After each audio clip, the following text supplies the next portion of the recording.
Bueno, buenos días a todas y a todos. Bienvenidos de nuevo a la UMA. Muchas gracias por estar acá tan temprano. Es un placer poder presentarles a la doctora María Chara de la Universidad Nacional del Litoral. Ella se doctoró hizo la licenciatura en la Universidad Nacional del Litoral, hizo el doctorado bajo la dirección de Roberto Miatelo. Es investigadora del CONICET, es profesora de la Universidad Nacional del Litoral, y es una muy buena persona también, una amiga muy querida. Estoy seguro que les va a encantar el curso, que va a ser sobre introducción a los códigos correctores de errores. María, un placer. Bueno, muchas gracias. Ahora les voy a compartir yo mi pantalla. Voy a dejarme por acá abierto el chat, pero si por ahí no veo algo, Francisco, avísame, o si alguno quiere en algún momento abrir sus micrófonos y preguntarme, lo hace, por favor. ¿Qué voy a poner?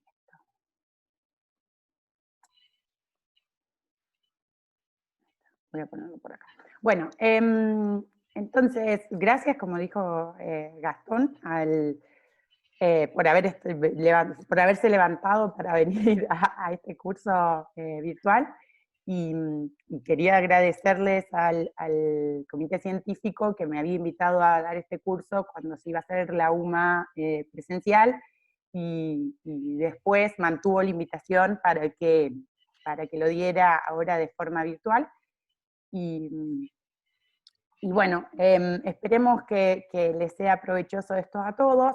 El curso es un curso, como saben todos los cursos acá en Virtuma, son cursos cortos, tienen solamente 2 clases de 50 minutos. Entonces, en principio, yo tenía la idea de contar un curso que ya tenía armado, quedado, sobre introducción a los códigos correctores de errores. En particular, había dado un curso similar en el Congreso Nacional de Álgebra en la FAL del año pasado. Entonces, mi idea era retomar ese mismo curso, darlo ahora para más personas que no hayan podido estar ahí. Pero viendo que la modalidad ahora es diferente porque es virtual, y aparte que tenemos bastante menos tiempo, entonces se me ocurrió que podía ser de una manera un poco distinta, y espero que se puedan llevar algo que les pueda llegar de alguna manera esta idea de los códigos. Entonces, cuando uno empieza siempre dando los cursos de códigos, cuenta tradicionalmente para qué se usa, la motivación, el sistema del emisor que manda el mensaje con el receptor. Bueno, y en algún momento llega al por qué uno quiere estudiar estos códigos, y los ejemplos tradicionales son siempre, bueno, la sonda tal que que mandó la NASA, entonces utilizan códigos para corregir los datos cuando manda fotografías del espacio, y entonces tenemos, bueno, la sonda esta, la sonda la otra. La cosa es que si uno se pone a buscar de alguna de estas sondas en Wikipedia o en cualquiera de las páginas, la página de la NASA, si quieren pueden buscar, pero se pone a buscar un poquito de información sobre alguna de estas sondas. Los ejemplos tradicionales son las primeras, la Mariner 4, la Mariner 9, que es esta. Entonces, en algún momento llega en la información en esta misma página, información sobre esta sonda, llega una parte que habla, como en este párrafo acá, esto está copiado tal cual, ¿sí? Es una imagen capturada de internet, que dice, por ejemplo, que para controlar los errores en la recepción de los datos de imágenes en escalas de grises enviado por el Mariner 9, causado por una baja relación señal-ruido, los datos tenían que codificarse antes de transmitirse. Bueno, y habla un poco de eso, de que se permitía reconstruir una imagen enviada, ¿sí? Y en algún momento, ¿sí? Espero que se vea mi cursor, si van por acá, leyendo en el párrafo, dice que entonces se decidió usar un código de Hadamard para el Mariner 9.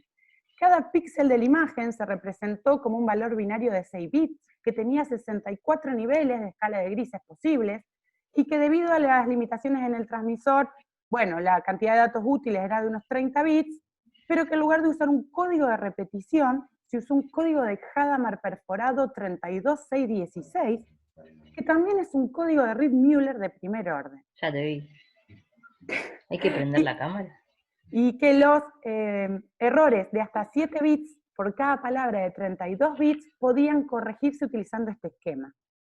Entonces dice que en comparación de un código de 5 repeticiones, ¿sí?, este código de Hadamard era mucho mejor que ese código repetido. Entonces uno va leyendo como, qué sé yo, una persona que quiere saber un poco más de estas ondas, se mete en Wikipedia, busca y se encuentra con este párrafo. Entonces, ¿qué significa estos dos párrafos, o en particular este segundo párrafo, cuando habla sobre que la imagen se representó como píxeles, en donde cada píxel se representaba con un valor binario de 6 bits? ¿Qué significa que tiene esos 64 niveles en la escala de grises? ¿Qué significa que se usó un código de Hadamard perforado 32616? Bueno, el objetivo de este curso no va a ser aprender mucho sobre códigos, pero va a ser por lo menos entender qué es lo que dice este párrafo, ¿sí? Ya que es un curso corto, no vamos a hacer el curso tradicional de teoría de códigos, en donde hablemos sobre un montón de teoría sobre la teoría de códigos, pero sí vamos a tratar de entender qué significa cada una de estas cosas que dicen en este párrafo. O por lo menos lo vamos a intentar. Voy a intentar yo transmitirles eso. Entonces esta, por ejemplo, es una de las imágenes que mandó el Mariner 9 utilizando ese código de Hadamard perforado, ¿sí? Y esta es justamente una imagen del Monte Olimpo, ¿sí? Si ustedes se fijan, espero que se pueda ver bien, acá en el medio, además de que se ve pixelado justamente, se ven como los cuadraditos, ¿sí? Acá en el medio se ven unos puntitos negros. Espero que se lleguen a apreciar, ¿sí? Entonces uno dice, bueno, ¿y qué son esos puntitos negros? Bueno, en realidad esta no es una imagen que sacó el Mariner 9 y que la mandó. El Mariner 9 fue sacando pedacitos de esta imagen, ¿sí? Acá tengo un puntito negro, acá tengo un puntito negro, acá tengo un puntito negro y acá tengo un puntito negro, porque esta que está acá era una de las imágenes que el Mariner 9 sacó y la envió. Y después había una mujer que agarraba cada una de esas imágenes y las pegaba para obtener una imagen de, por ejemplo, el cráter, el monte ese, el volcán este, que es el Monte Olimpo, ¿sí? Entonces, fíjense que para yo poder obtener la imagen de este lugar en Marte, necesitaba que la sonda me transmitiera toda esta cantidad de imágenes, no sé cuántas hay, ¿sí? Toda esa cantidad de imágenes que me transmita y después unirla, y cada una de esas imágenes es que se dividió y se mandó, como decía la información anterior, ¿sí? Entonces, imagínense todo el tiempo que llevaba a armar una de estas imágenes, porque era no solo sacar la imagen, transmitirla, que acá le llegue, que llegue bien, unirla, ¿sí? Entonces, si uno trata de empezar a entender algo de lo que decía el párrafo anterior, puede volver a un ejemplo un poco más sencillo, a una sonda anterior, ¿sí?, que fue la Mariner 4, que esa fue la primera que tomó fotografías de Marte. Dice 1964-1965, porque en el 64 se lanzó, pero en el 65 fue que logró tomar las imágenes, ¿sí?, porque tenía todo el tiempo para llegar. Y entonces, cuando uno busca información sobre esta otra sonda, sobre la Mariner 4, dice que se tomaron 22 fotografías completas de Marte, que cada fotografía se desarmó en 200 por 200 elementos, y que a cada elemento se le asignó una 6 supla binaria que representaba uno de los 64 niveles de brillantez de blanco a negro. Entonces esta tiene tiene parte de la información que tenía del Mariner 9, pero acá explica ya un poco mejor, ¿sí? ¿Qué significa esto? Lo que decía es que tomaba una foto, separaba en 200 por 200 cuadraditos, en 200 por 200 elementos, y a cada uno de esos elementitos le asignaba una 6 supla, o sea, una ristra de 6 elementos que tenían ceros y unos, que representaban desde, cuando tengo todos ceros, los 6 ceros era blanco, cuando tengo los 6 unos es negro, y cualquier otra upla de ceros y unos en el medio representaba un nivel de gris. Es como que voy pasando del blanco blanco al negro negro, ¿sí? De bien blanco a los distintos grises hasta llegar al negro, ¿sí? Y son 64 niveles porque son las 64 diferentes combinaciones de ceros y uno cuando tengo que ordenarlos en ristras de A6, ¿sí? Tengo 2 por 2 por 2 por 2 por 2 por 2, ¿sí? Esas son todas las diferentes, tengo todas las de 0, todas 0, 1, 0, 0, 0, 0, 1, 0, ¿sí? Y así voy cambiando hasta llegar a tener todos unos. Todas las posibles combinaciones de ceros y unos en longitud de 6 me dan los 64 niveles, ¿sí?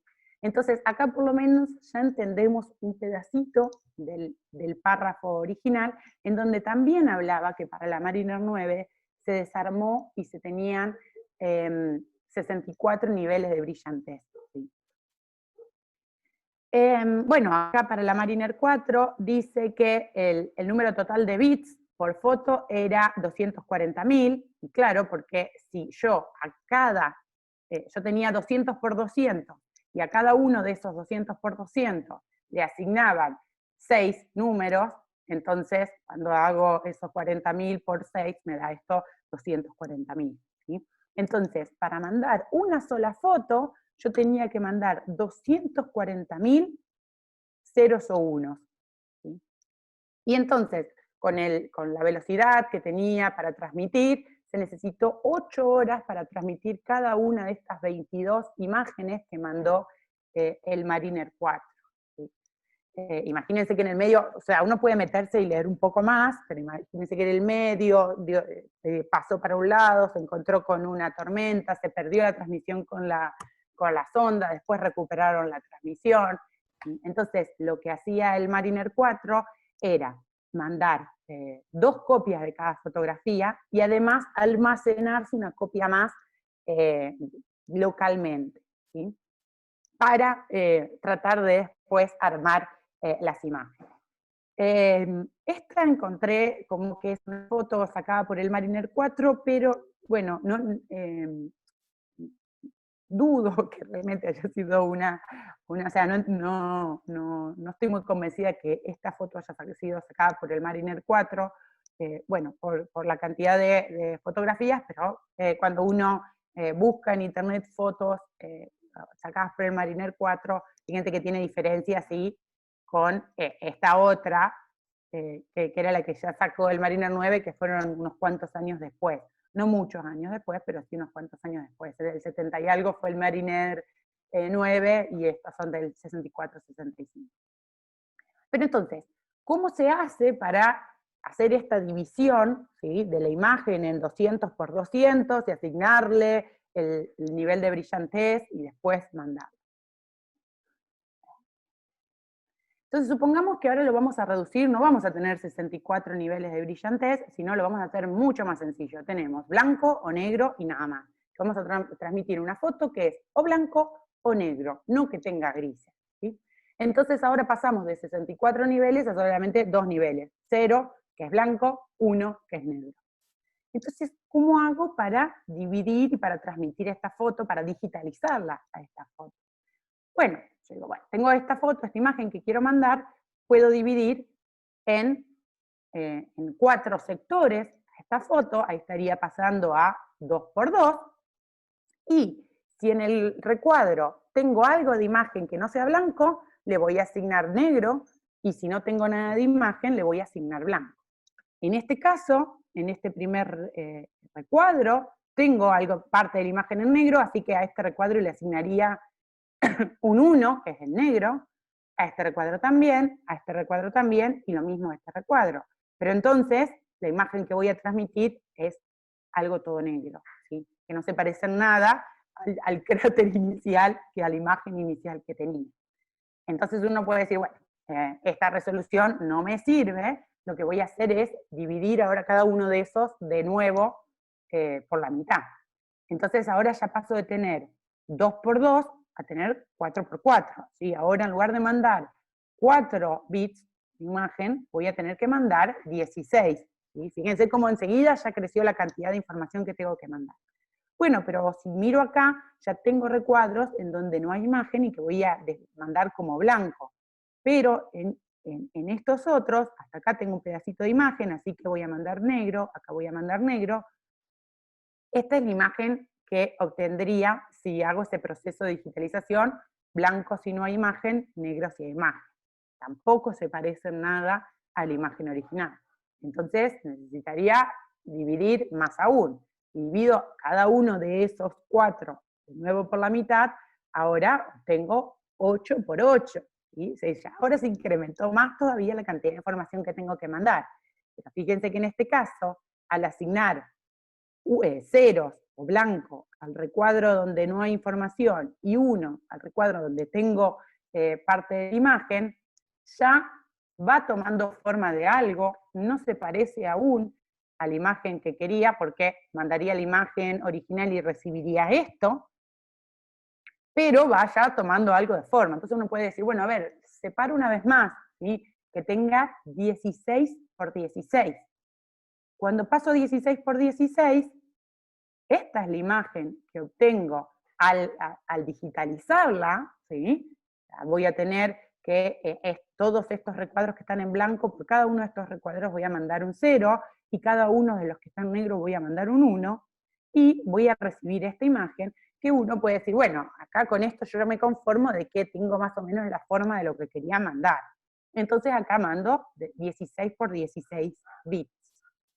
Imagínense que el Mariner 4 mandó 200 por 200 para cada foto, y el Mariner 9 creo que mandó 700 por 380 o 320, ahora me lo había anotado por ahí, pero no sé dónde quedó el papelito, pero el Mariner 9 ya dividió en 700 por alguna cosa, ¿sí? Entonces, la cantidad de información que se manda cada una, para digitalizar cada una de estas fotos es muy grande. Entonces uno dice, bueno, supongamos que yo me conformo con esto, 16 por 16. Perfecto, entonces tengo esta foto, divido en 16 por 16, hago esta digitalización y mando. Pero ahora cuando mando, el que recibió esto. Entonces uno dice, bueno, pero si yo había dicho que 0 eran estos cuadritos y 1 eran estos cuadritos, cuando recibe la persona debería haber recibido lo mismo. Acá el problema es que alguien cometió un error al mandar ese 0 o ese 1. Acá somos varios, pero un lindo ejercicio o sencillo en un curso chiquito es, bueno, acá tenemos 16 por 16, ¿sí? Cantidad de ceros y unos. Entonces yo las anoto en un papel y se la paso al compañero de al lado. El compañero mira eso y tiene que copiar y anotar los 16 por 16 dígitos de ceros y unos. Y ese papel se lo pasa al de al lado. Y así tiene que pasar por todas las personas hasta llegar al último y ver si la información que mandó el primero y la información que mandó el último es realmente la misma cantidad de 16 por 16 entre ceros y unos.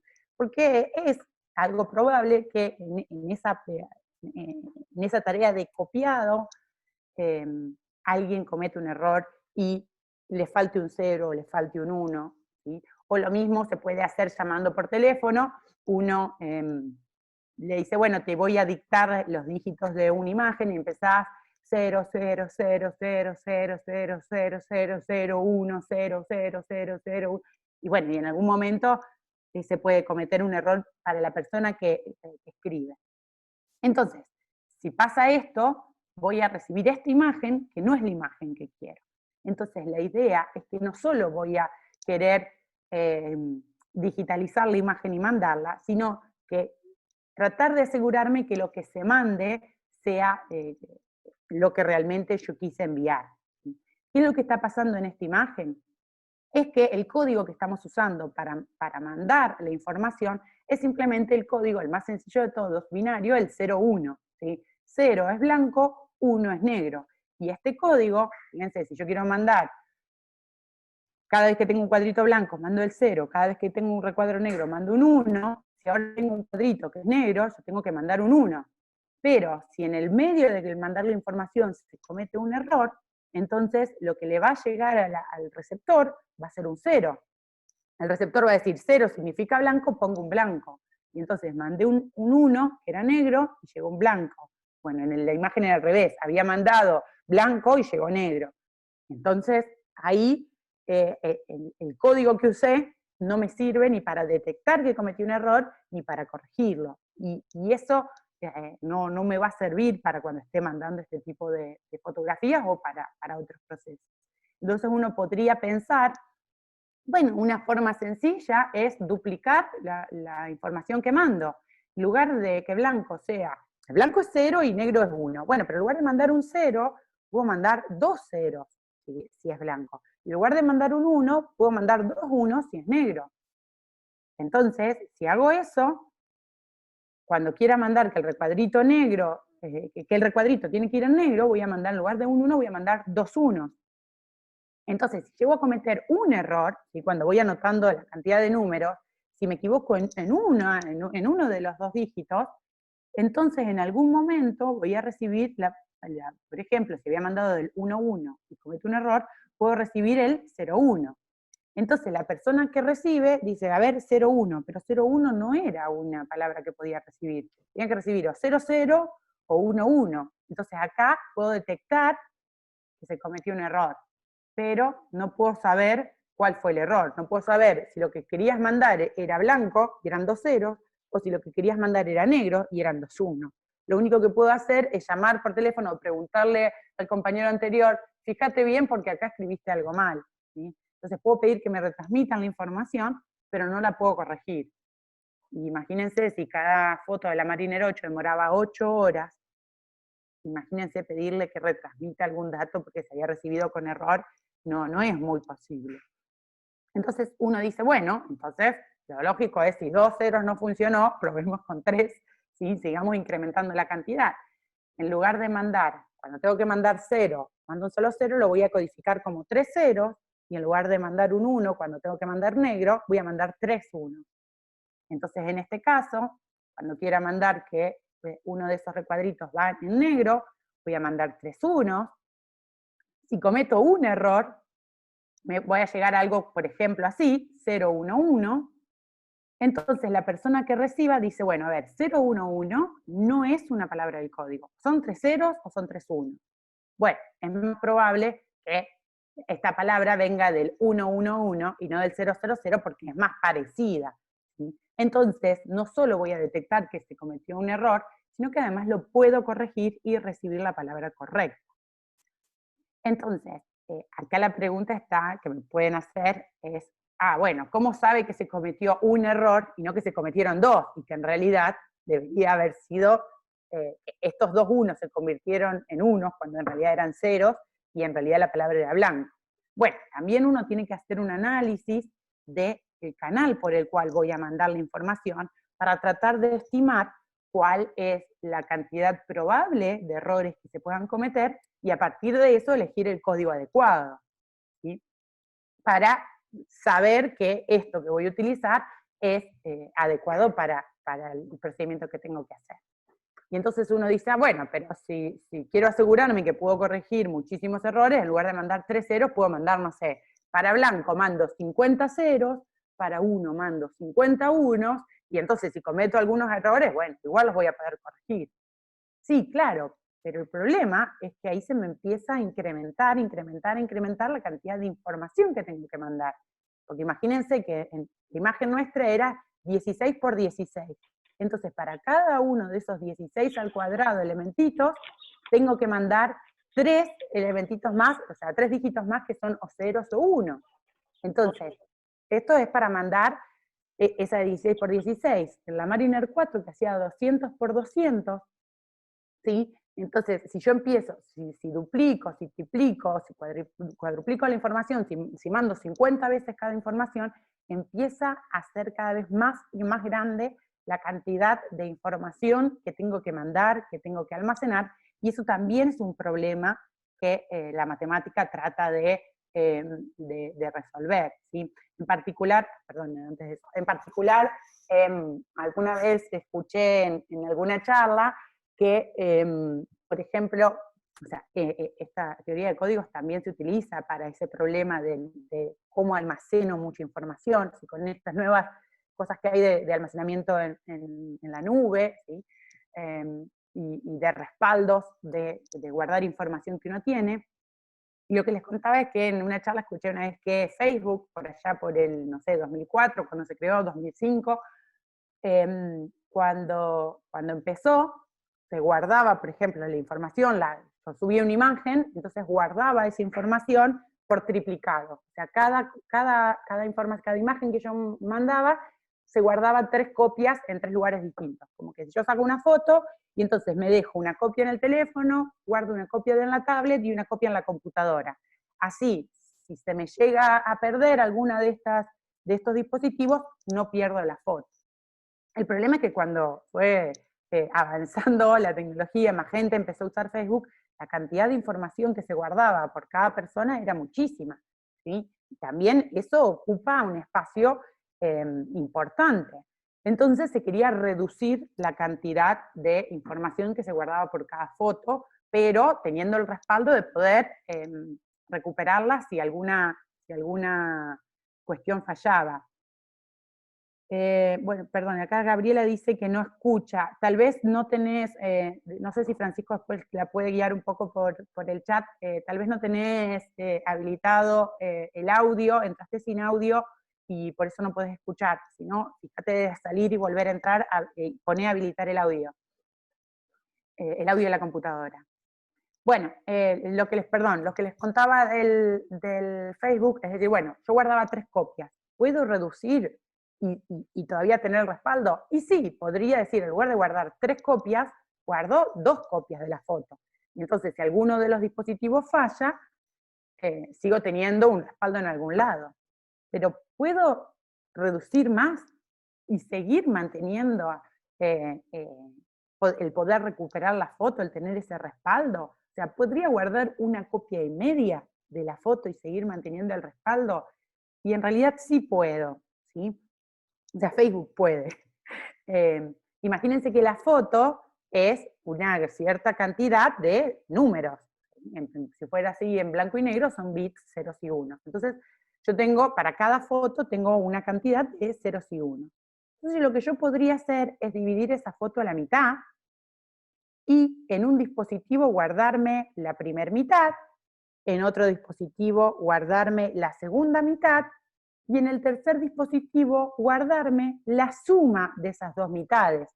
Imagínense que si acá son números, si cada foto es números, esos números los puedo sumar.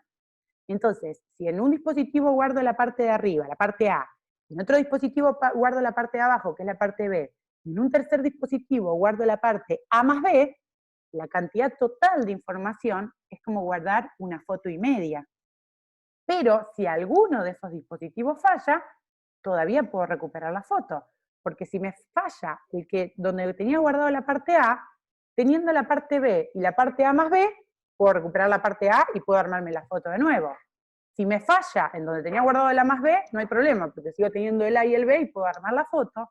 Y si me falla el dispositivo donde tenía la parte B, con la parte A y la parte A más B, puedo recuperar la parte B y armarme la foto de nuevo.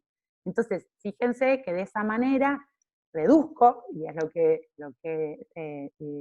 escuché que había hecho Facebook, reduzco la cantidad de información a guardar y todavía sigo teniendo el respaldo, ¿sí? Entonces, ese es otro de los problemas que la teoría de códigos trata de resolver también, ¿sí? A ver, acá. Entonces, pasando un poquito a la parte de notación, ¿sí? Uno dice que un NM código C, acuérdense que estamos tratando de entender el párrafo de Wikipedia, o no sé qué página era, en donde hablaba sobre la máquina 9 y hablaba sobre un 32.616 código.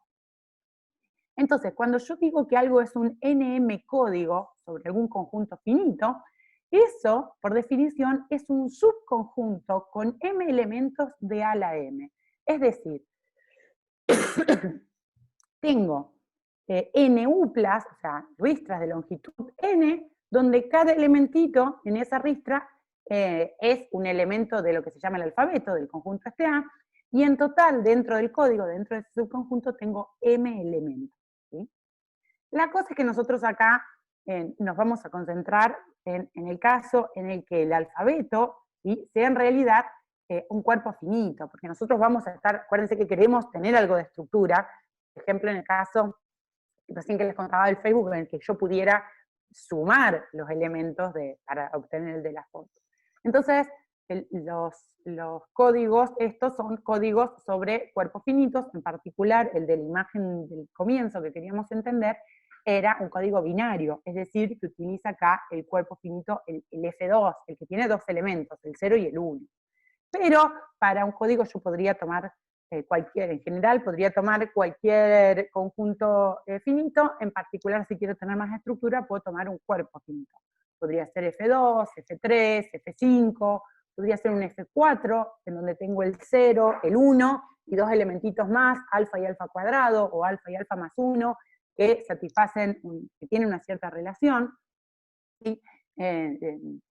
No sé si todas las personas que están ahora conectadas han estudiado o no cuerpos finitos, pero dependiendo de si ya empezaron la licenciatura o todavía están iniciando, pero bueno, para los fines de esta charla uno puede pensar que estoy en el conjunto en un conjunto finito cualquiera, ¿sí?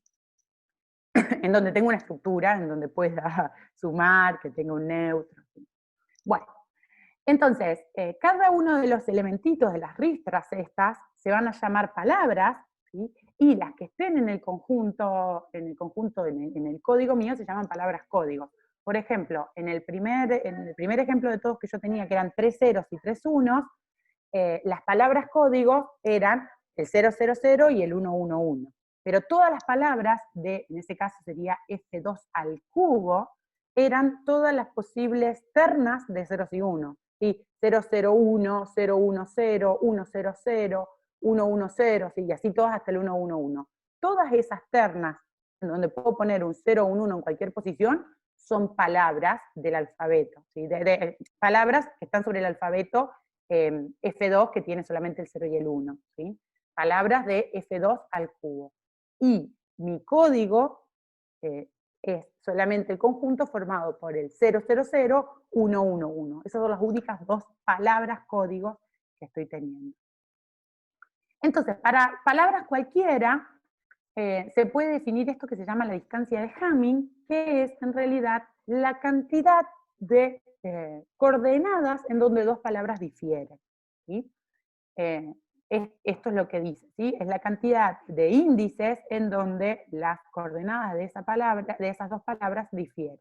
Entonces, por ejemplo, en el ejemplo del código este que tenía 3 ceros y 3 unos, la cantidad de coordenadas en la que difieren el 000 y el 111 son 3, difieren en todas las coordenadas, ¿sí? Pero si quisiera ver entre dos palabras cualquiera, ahí adentro podría ser la distancia entre el 000 y el 001, tiene distancia 1, ¿sí? Difieren solamente en una coordenada.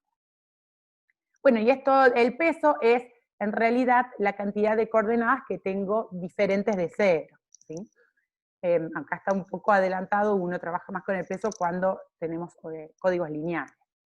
Pero bueno, el peso de una palabra es eso. Si tengo, que eran 3 ceros, el peso es 0, no tengo ninguna coordenada distinta de ceros, y en la palabra que eran 3 unos, el peso es 3, porque las 3 coordenadas son distintas de 0.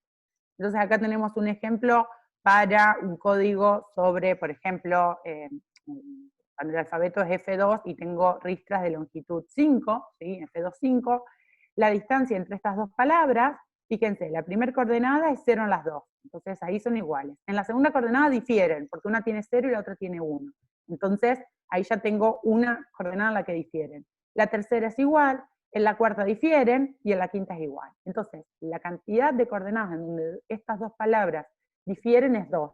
La distancia entre estas dos palabras es 2. Y si fuera a mirar los pesos, el peso de esta palabra es 0, porque no tengo ninguna coordenada diferente de 0, y el peso de esta palabra es 2. Acá el ejemplo es, de nuevo, sobre el alfabeto binario, ceros y unos.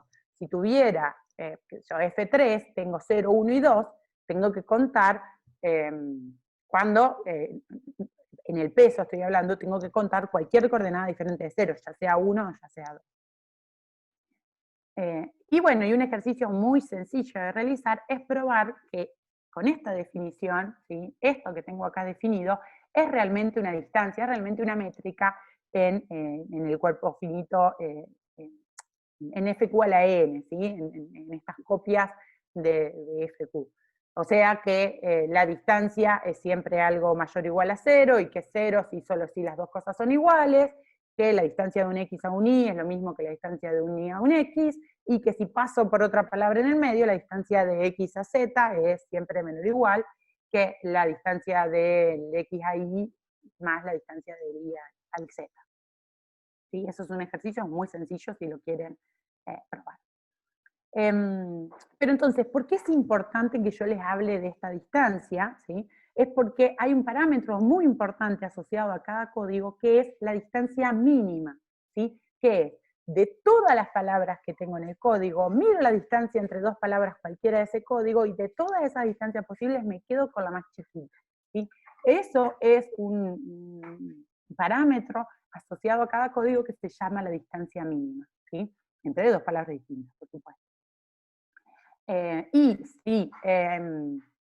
si tengo un NM código que tiene distancia mínima D, o sea, un código que tiene M palabras de longitud N, son NU+, tengo M cantidad de esas NU+, y la distancia mínima entre esas NU+, es D, entonces decimos que tenemos un NMD código, ¿sí?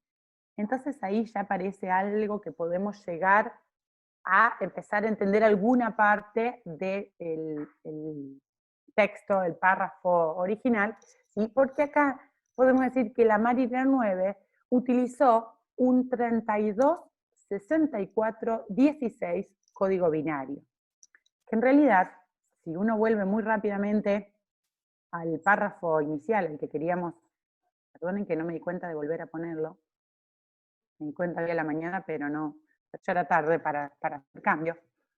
Fíjense que acá no dice esa información que yo puse, acá dice un 32.616. Lo que yo acabo de escribir ahí abajo dice un 32.64.16. Entonces uno dice, bueno, a ver, ¿alguno de los dos cometió un error en lo que escribió o alguno de los dos nos está mintiendo? Ni uno ni lo otro, las dos informaciones son correctas. Lo que pasa es que este está escrito con corchetes y lo que yo escribí está escrito con paréntesis, y las dos cosas son ciertas. Entonces también vamos a intentar entender eso, porque hay veces que uno busca y encuentra esa información de un lado, encuentra otra información y no sabe qué es lo que pasó. Es cierto que el Mariner 9 utilizó un 326416 código binario, y también es cierto lo que dice el párrafo anterior. ¿Esto qué significa con lo que sabemos hasta ahora? Significa que mandó uplas de distancia 32, que la cantidad diferentes de uplas que había dentro de ese código eran 64, y que la distancia mínima entre dos cualquiera de esas uplas era 16. Entonces uno empieza a pensar y dice, ¿pero cómo? ¿No habían dicho que mandaba cada uno de los 64 niveles de brillantez? No tenía 64 diferentes, o sea, tenía 64 diferentes, eso está bien, pero cuando habíamos visto el ejemplo de la Mariner 4, que también hacía lo mismo, decía que a cada cuadradito de esos 200 por 200, o 700 por no sé cuánto, se le asignaba una 6 upla, que era uno de los niveles de brillantez. Entonces acá dice que las uplas tienen longitud 32. Claro, porque estoy pasando como en el ejemplo original, que el ejemplo ese chiquito que habíamos hecho de prueba. Acuérdense que yo quería mandar 0 o 1, pero al final, para poder corregir algún error, no mandaba un 0 o un 1, sino que mandaba 3 ceros o 3 unos. Usaba un 3, 2, 1 código binario. Entonces, acá lo que me está diciendo esto es que el Mariner 9 lo que hacía es, tomaba la foto, dividía en esa cantidad de bits, que era 700 por no sé cuánto, a cada uno de esos bits le asignaba uno de los niveles de grises, digámosle así, uno de los 64 niveles, que era una upla de longitud 6, y a cada upla de longitud 6 le asignaba para mandar una upla de longitud 32. ¿Sí? Fíjense que lo que hacía no era repetir varias veces cada dígito, porque 32 no es múltiplo de 6. Entonces, lo que hace para agregar esa redundancia es alguna otra cosa que no es repetir varias veces cada uno de los dígitos. ¿Sí? Pero bueno, eso es lo que hacía, tomaba esa longitud 6 y la mandaba algo de longitud 32 para mandarlo. En total tenía 64 palabras diferentes, porque son los 64 colores distintos, y la distancia mínima entre dos palabras distintas era 16, ¿sí? Bueno, nada, es otro ejemplo de un 7, 16, 3 códigos, significa que tengo palabras de longitud 7, fíjense que tengo 7, las uplas son de longitud 7, 1, 2, 3, 4, 5, 6, 7. La cantidad de palabras que tiene este código son 16, 1, 2, 3, 4, 5, 6, 7, 8, 9, 10, 11, 12, 13, 14, 15, 16, y la distancia mínima de este código es 3. Entonces, ¿qué tendría que hacer para chequear cuál es la distancia mínima en este código que tiene 16 palabras? Tendría que agarrarme de a 2, ¿sí? Y mirar la distancia mínima. La distancia mínima entre esta y el 0, entre esta y esta, entre esta y el 0, entre esta y esta, entre esta y el 0, y esta, ¿sí? Hacer todas con todos, calcularme todas las distancias y después buscar la más chiquita, ¿sí? Pero eso serían muchas cuentas porque tengo que tomar 2 de un total de 16, es el binomial, son muchas cuentas.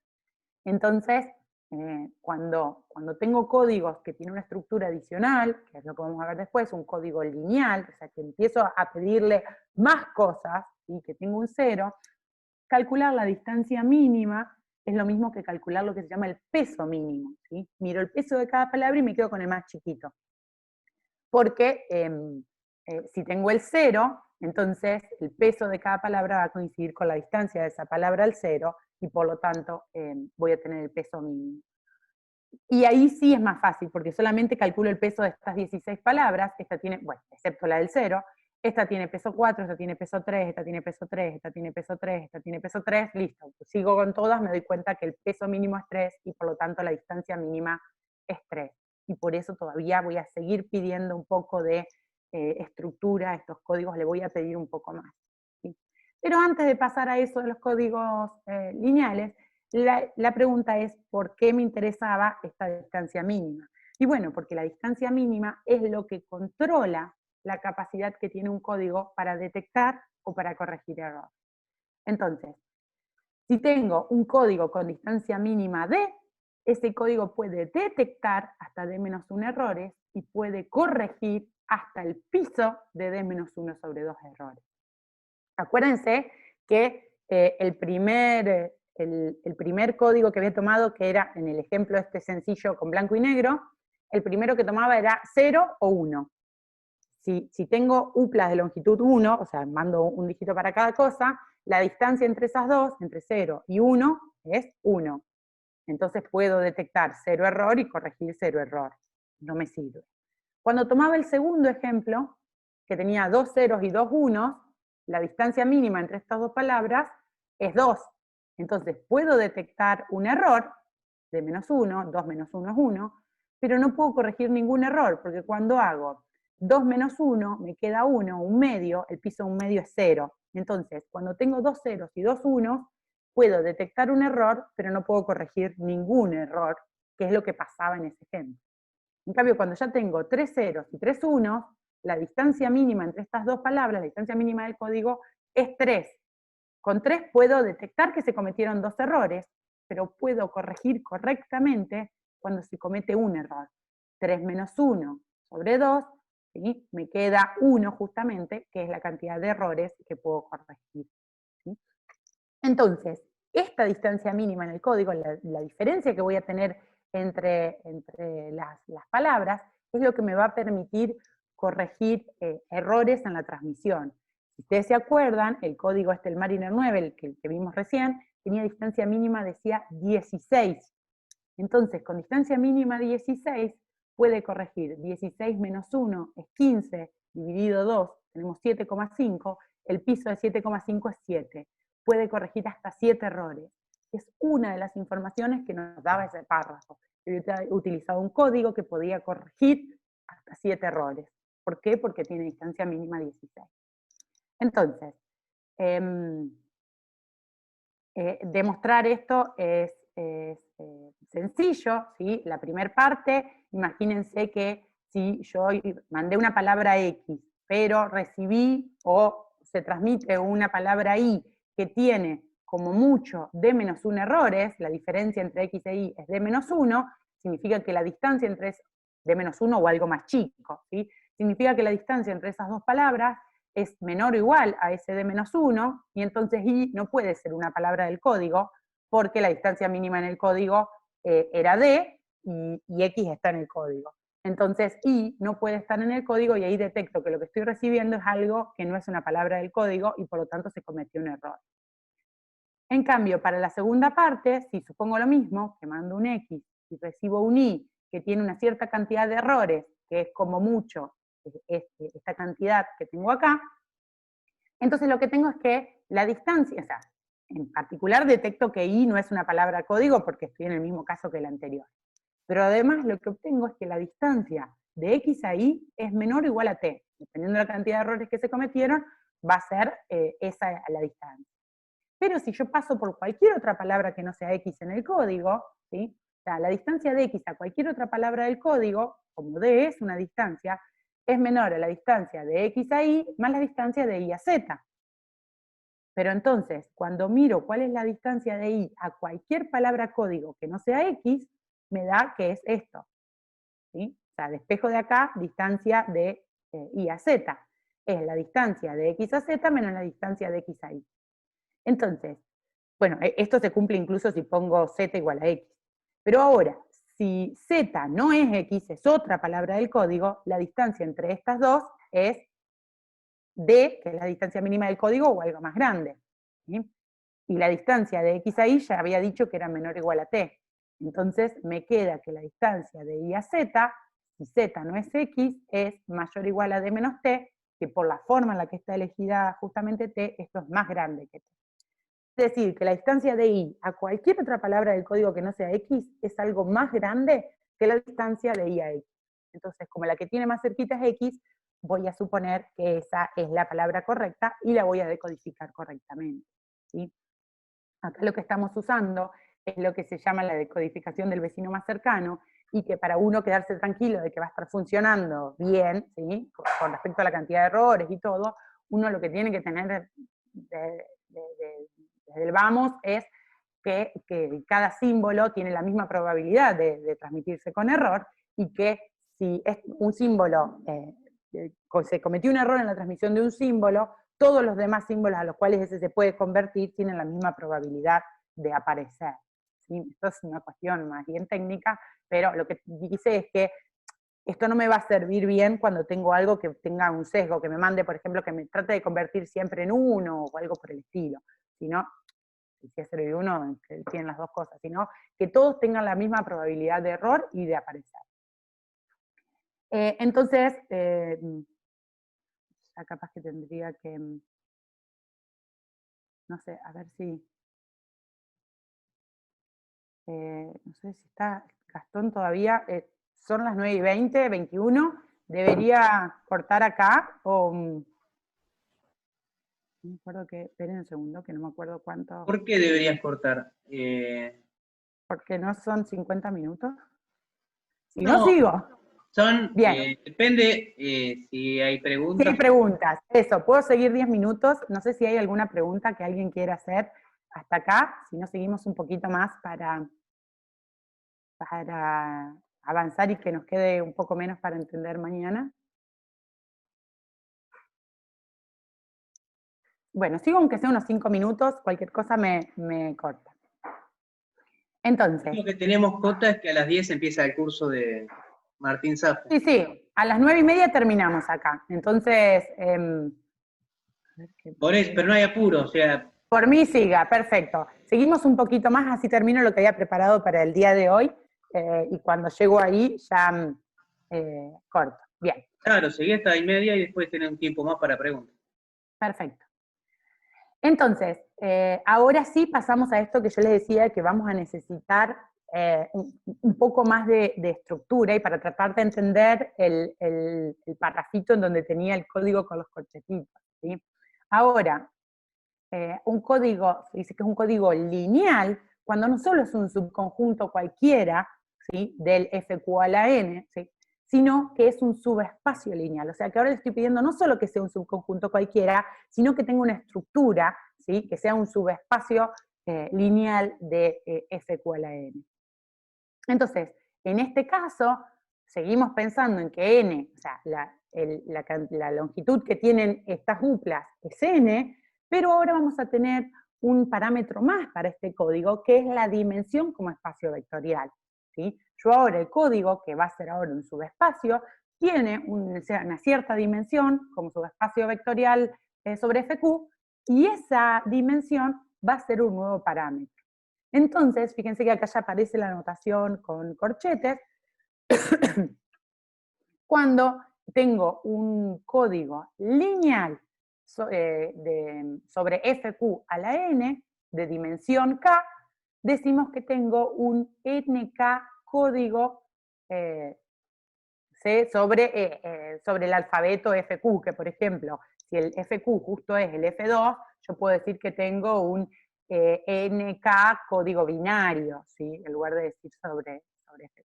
Pero entonces, estos parámetros, antes, cuando usaba la notación de paréntesis, el segundo parámetro era la cantidad de palabras.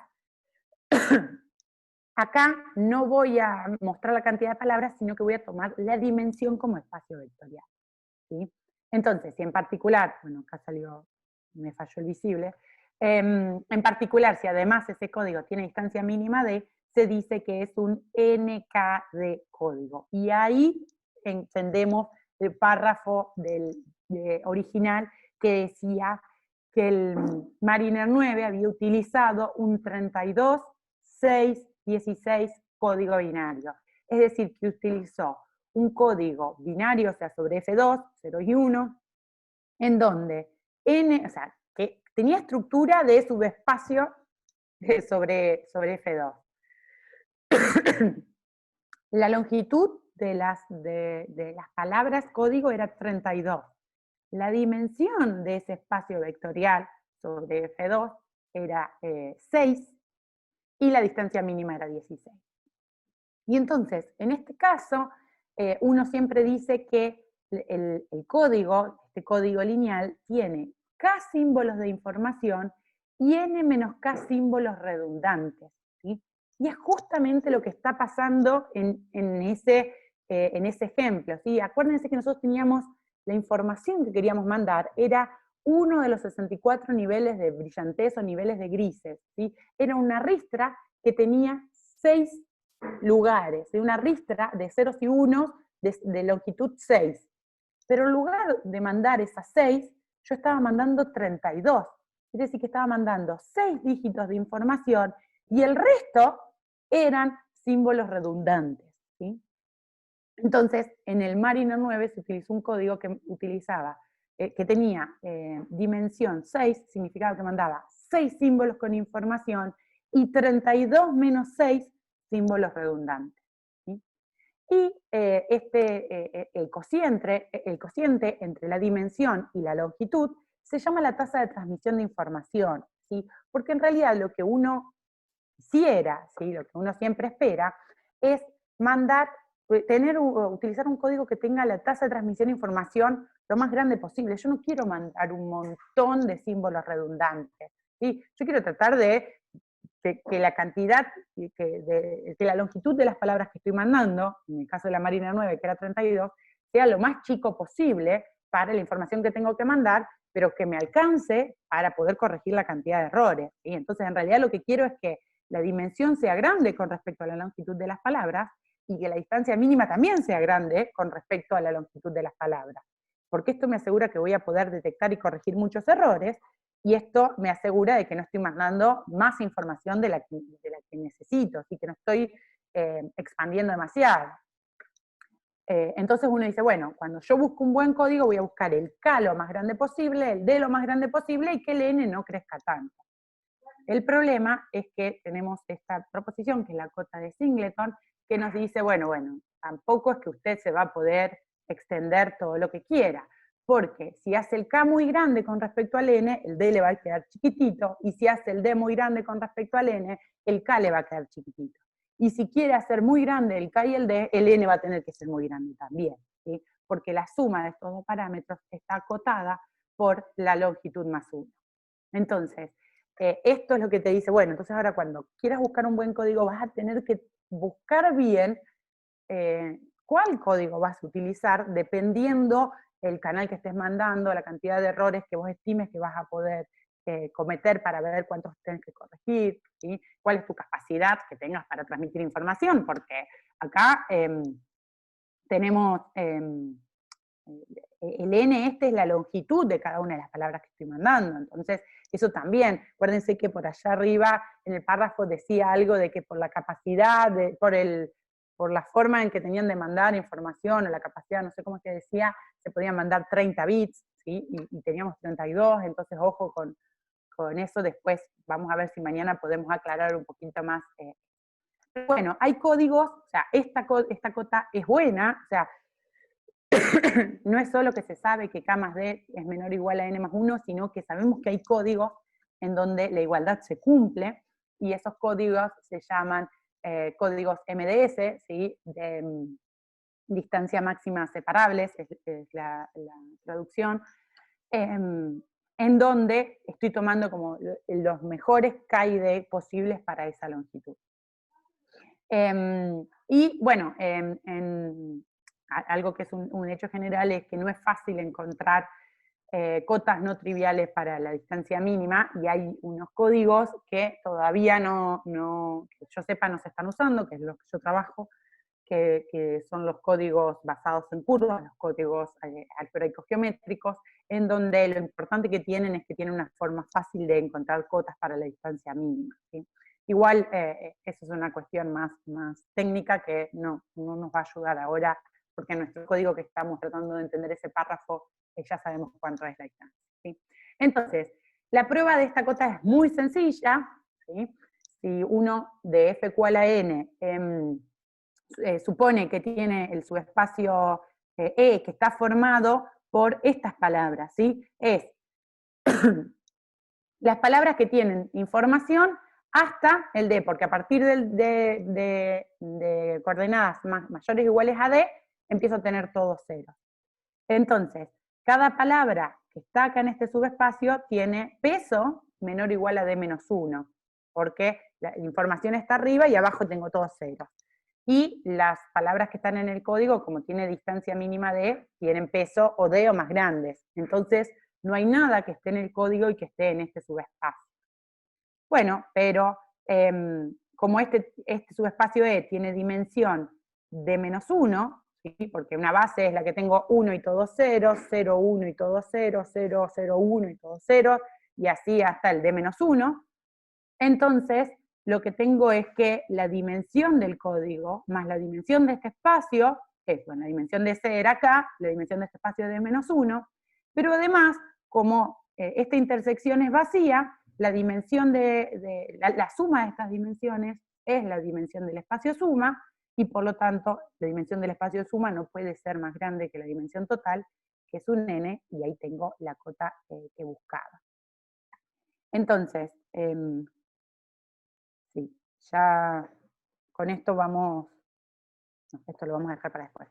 Con esto vamos a terminar, me faltaron un par de slides para llegar a lo que había preparado para hoy, pero todavía tenemos la clase de mañana, así que me parece bien que terminemos acá con esta cota, y que bueno, que mañana tratemos de entender un poquito más cómo se pasó de esa ristra de 6 a esa ristra de 32 y qué significa lo que faltaba, que era que se usó un código de Hadamard y ese tipo de cosas, ¿sí? Así que, bueno, gracias a todos por haber estado hoy. No sé si alguno tiene alguna pregunta. Capaz que tendría que dejar de compartir.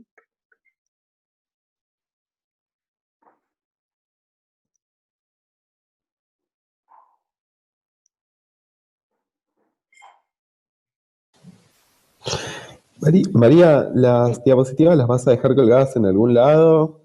Las puedo poner si quieren en el foro, sí, no hay problema. Está bien. Esto lo estamos grabando, así que después en algún momento aparecerá también lo vamos a poner en el canal de YouTube. Sí, efectivamente. Buenísimo. ¿Y tienen bibliografía las presentaciones al final o algo para leer más? Todavía no lo terminé, hacer la clase de mañana todavía no la terminé, pero o sea, yo tengo unas notas que había escrito para el congreso de álgebra del año pasado, que les puedo mandar o sea, que se pueden descargar desde mi página web, en internet, pero también les puedo agregar, que ahí también al final tienen bibliografía, y si no les puedo agregar ahora en la última slide de mañana, les agrego bibliografía para el que esté interesado, así que sí, va a tener, todavía no está, pero gracias y lo voy a hacer. Dale, gracias María, muy buena.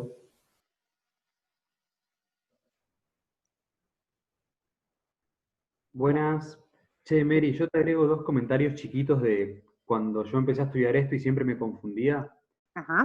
En el teorema de detección y corrección, un breve comentario es que detecta D-1, pero la condición B es detecta y corrige tanta cantidad, porque no es que de los D-1 que vos detectaste, de esos podés corregir una porción.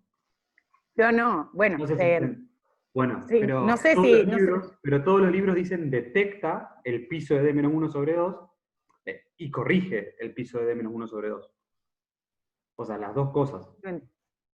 A ver, vos podés detectar cuando tenés D-1 errores, ¿sí? Claro, Porque exacto. ya te va a quedar algo que no está ahí en el código. Pero después, corregir significa corregir correctamente, corregir con Claro, por eso. la Sí, que por esté eso, más por eso. cerca. Sí. Exacto. Sí. Pero no son complementarias, sino que es el renglón 1 o el renglón 2.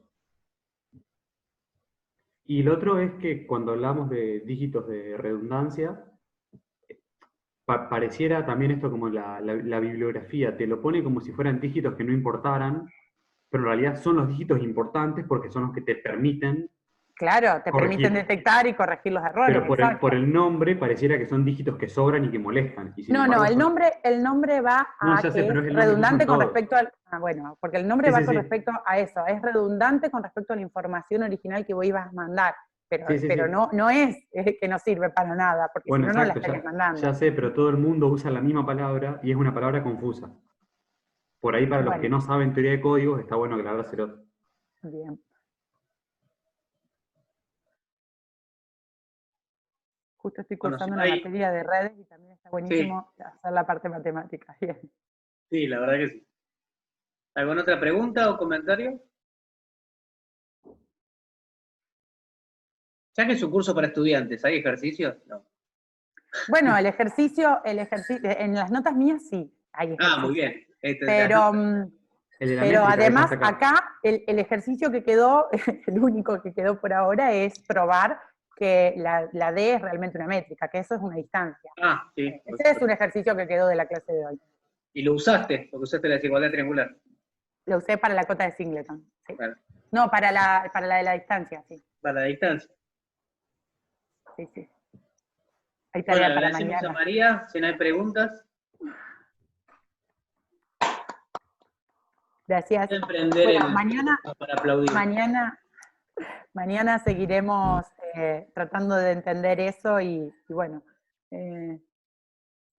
si quieren yo puedo ya ponerlos en el foro porque me preguntan dónde leer algo más, puedo ponerle ya en el foro las notas, y si no, buscan mi página, pone María Chara, que ahora sí aparece en Google cuando uno busca la página mía, pone mi página y ahí al final están las notas del curso, pero se las podemos subir, a las notas también se las puedo subir al foro.